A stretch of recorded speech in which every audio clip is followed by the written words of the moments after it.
Good morning. আশা করি সকলেই খুব ভালো আছেন। যারা আমার এর আগের ভিডিওগুলো দেখেছেন তারা এই জায়গাটাকে চিনতে পারবেন।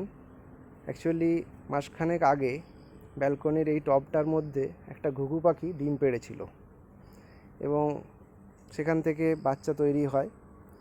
তো এটাই প্রথম নয়, এর আগেও আমার কিচেনের কাছে একটা ঘুঘু পাখি এরকম সেম বাচ্চা করেছিল বাসা বেঁধে।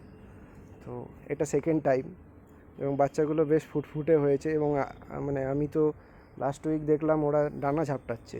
তো জানি না আর কদিন ওরা থাকবে।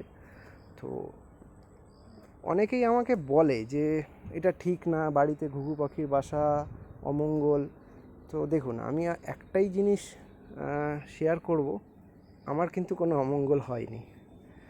তো বাড়িতে যদি ঘুঘু পাখি বাসা করে থাকতে দিন, ক্ষতি হবে না।